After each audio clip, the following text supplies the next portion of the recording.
Bonjour, aujourd'hui nous allons voir ou revoir la salutation du chat. Donc pour les personnes qui la connaissent déjà, je la fais une première fois et ensuite je vais expliquer chaque posture.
Voilà, donc c'est la salutation du chat. Alors, je l'ai faite 3 fois de pour chaque posture pour avoir le temps de travailler. Moi, je trouve que ça fait du bien.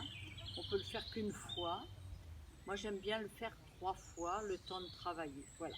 Alors, on va travailler les postures. Là, on s'installe, on prend le temps de bien s'installer. On va emmener le poids vers les orteils pour ne pas se faire mal dans le dos. On va s'étirer. Donc, vous n'allez peut-être pas voir mes mains, mais voilà, on s'étire, on ouvre le corps. Le poids est vraiment vers les orteils. Et là, ensuite, dans les talons, on expire, on plie les genoux, on relâche. On peut garder les genoux pliés, on étire le dos en inspirant et on va aller ensuite dans la fente. Là, le tibia vertical, je pose le genou, je ramène, je prends le temps de poser les mains, tout ça en expirant ou en respirant librement. Mais on termine par une expiration. Parce que là, on va inspirer d'eau, relâcher. Alors, je ne force pas. Je relâche le périnée, le ventre, je relâche le dos. Je remonte la nuque sans la casser. Toujours ici. J'inspire. Je vais serrer le périnée, serrer le nombril, arrondir le bas, le milieu, le haut du dos. Relâcher la tête et je pousse en expirant. Donc ça, je le fais 3 fois. Quand j'ai fait ça 3 fois, ensuite j'inspire. Alors, on peut pointer ou faire talon. Là, dans la première partie, j'aime bien faire pointer, comme ça change. Je ne creuse pas trop le dos. Pour ça, il faut éviter de trop lever la jambe. Je garde la jambe à ce niveau-là. Donc, si vous le sentez mieux talon, vous le faites talon. Il n'y a pas de souci. On inspire ici, on expire ici. 3 fois sur la jambe.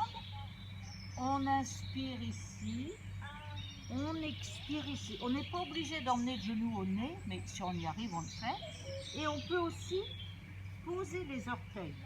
Ça permet d'aller un peu plus loin. Ensuite, il y a le chat sauvage, l'équilibre. Donc je pousse, et là je vais pousser dans le talon. Je ne lève pas trop la jambe et j'étire le bras devant. Et attention, les doigts, l'énergie va jusqu'au bout des doigts. Souvent je vois ça. Donc si ça fait trop ça, vous pouvez mettre sur le côté. On inspire ici, on repose la main, on expire même chose ici, ici comme on veut, et on n'est pas obligé d'aller jusqu'au bout non plus. On repose le genou, on fait l'autre côté, talon, là c'est talon, j'étire devant, j'inspire ici, je repose la main, j'expire ici, toujours en posant ou pas les orteils, en allant ou pas jusqu'au genou. Une fois qu'on a fait ces deux choses-là, vous crochetez les orteils, vous venez sur les genoux pour faire le chameau. On va desserrer les fessiers, inspirer en emmenant le poids du corps vers l'arrière pour travailler ici. Donc on inspire ici, on expire de rond vers la tête. Vous pouvez le faire aussi 3 fois. Quand vous l'avez fait 3 fois, on va placer main gauche sur genou droit, main droite vers l'arrière en inspirant. Et sur l'expiration, je serre le périnée, le nombril et je tourne un peu plus loin en expirant. J'inspire en changeant de côté. Donc main droite sur genou gauche, main gauche derrière. Sur l'inspiration et sur l'expiration, je pivote un peu plus loin en serrant périnée, nombril. Ça encore, je le fais 3 fois. Ensuite, je vais ouvrir les genoux en essayant de garder les gros orteils en contact. On n'est pas obligé d'avoir les fessiers sur les talons si ça ne va pas. Hein. Il ne faut pas hésiter à mettre des épaisseurs là aussi. Et là, on va chercher à s'étirer. Si les épaules sont douloureuses, vous gardez les bras fléchis et vous étirez. Le coccyx va par là et le haut du crâne va par là. Comme ça s'étire. Voilà. On peut très bien garder les bras ici si on préfère, pour ne pas se faire mal aux épaules. Si tout va bien, on pose le front, on étire. On étire, on étire, on étire. Les mains reviennent, on rassemble et on s'installe pour le chien tête en bas. Donc, les index parallèles, je plie mes genoux, et je pousse le coccyx vers l'arrière et vers le ciel. Je relâche la tête. Vous voyez, les poignets sont à peine posés sur le sol et je repousse du bout des doigts le coccyx vers l'arrière et je m'étire. Et après, je pousse dans mes talons, mais toujours en replaçant le dos pour bien l'installer. Ensuite, je vais ramener la jambe vers l'avant. Donc là, j'ai commencé avec jambe gauche. Après, vous ferez la même chose avec jambe droite pour la fente. Je ramène le pied droit. Flexion, je relâche. Je remonte les bras directement en inspirant. Donc toujours pareil, poids du corps vers les orteils. J'étire et je relâche. Et vous pouvez faire la même chose avec la jambe droite. Vous alternez les deux jambes, une jambe, d'abord la jambe gauche ou la jambe droite et après l'autre. Voilà. Donc bonne séance à vous. Au revoir.